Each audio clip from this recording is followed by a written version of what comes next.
I think this is gonna be the most difficult question because we can't even imagine our life without mobile phones. And for the reason that is true, our life has become more easier since we got that device in our hand. But the most important thing is that we are forgetting one thing, and that is it is affecting on our reality. As our internet is getting more stronger, the bond between our loved ones is becoming weaker and weaker. The situation is getting very difficult. You will see that more than 70% of the people in the restaurant, on the road, in the lift, or wherever they are, with whomever they are, even on the dining table, while driving, even during the important discussion with their loved ones, everybody take out their phone and start scrolling. If your phone is becoming the extended part of your body, or you feel that living without phone is next to impossible, then dear, you are addicted to your cell phone. And I'm not just saying that, study backs it too.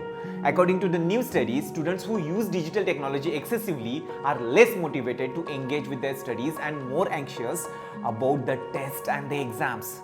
The effect may be worsened by increasing the feeling of loneliness. Joseph F. Newton said, people are lonely because they build walls instead of bridges. Can you imagine your life without cell phones? It's hard, right?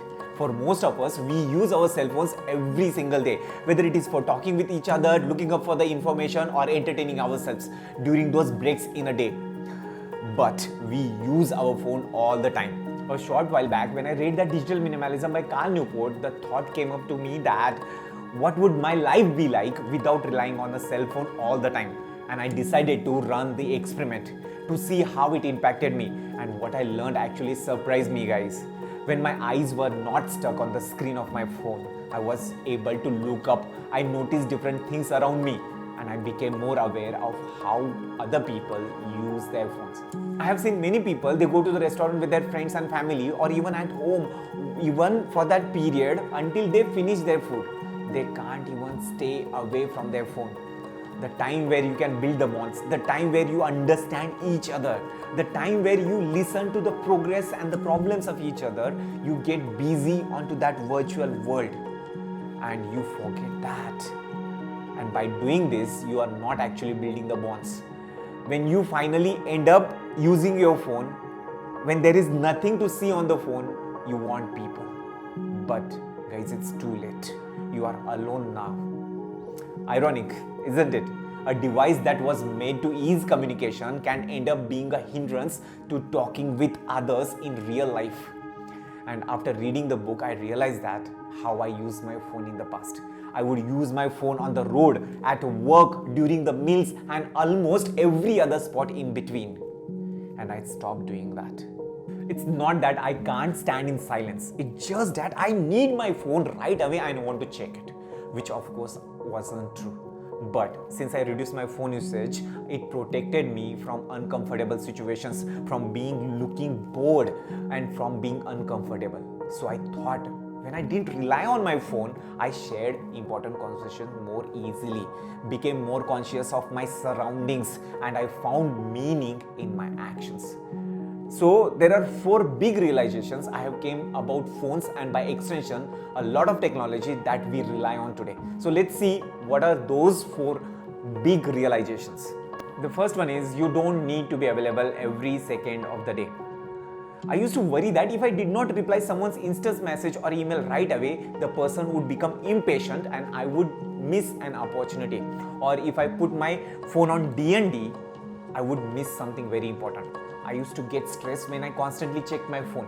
But now, guys, I know that if I wait to get back someone, it is just not that end of the world.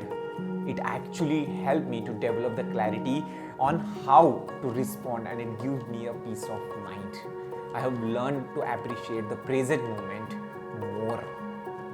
Second one is phones are made for communicating with people, not avoiding them. Have you ever tried answering someone while using your phone? Or maybe you found yourself so preoccupied with your phone that you didn't even notice anyone around you. Guys, it's interesting that how the urge to fiddle with our phones strikes us when we are put into the strange situation. For example, like being and sitting in the room with the new people or strange people, or sitting alone or waiting for someone or something. If you find an urge to use your phone during this situation, stop for a second and ask yourself, Why do you feel more comfortable using your phone at certain situations? Does it have to do with something urgent popping on your phone, or it's just an effort to avoid feeling of discomfort? And if it is the action to avoid the discomfort, always remember, not all discomfort is bad. Discomfort can be a sign of growth. It's an opportunity for you to connect with others and learn something new at that situation. Third one is, a phone is not a substitute for companionship.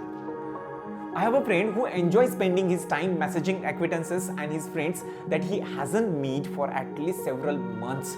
And when I asked him why didn't he see them even though they live nearby, he said, "Why should I? I already text them or message them all the time." You know what? I believe that nothing beats meeting someone in person. Even we spend months or years communicating with someone online or through our phone. We don't feel like we truly know the person until we met. Guys, for that reason, I like to keep a mindful balance between the time I'm using on that electronic devices or the time I'm spending on that electronic devices and the time I am spending with the people. If you are the person who have been staring at something for the most of the day, it's probably the time to put everything down and take a break and spend the time with the people and build the connection. Number 4 is, phones are useful, but use them wisely. If you're thinking about what to do with your phones right now, don't worry. There is no need to throw it in the garbage. Phones are great for many things. I can say that they have helped me to find the information, reschedule the meeting, find the restaurants, find the places for the trips and try new foods. But keep in the mind that though phones, laptops, tablets or other electronic gadgets are made to help our life, not to consume our life. If we set the boundaries between technology and our life, we can use these gadgets to get even more out of our experiences in everyday activities.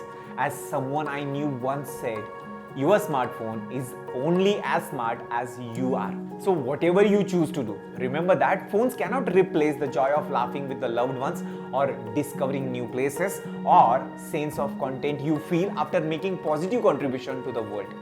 But if you use it properly and wisely, they can help you to get one step closer to achieving these things. Thank you guys. Thanks for watching this video. If you like this video, do not forget to share and subscribe to Top 5% Club. If you haven't already, click on that subscribe button and subscribe to Top 5% Club. Until next time, my friends, start today for better tomorrow and take action now and be rich and rich.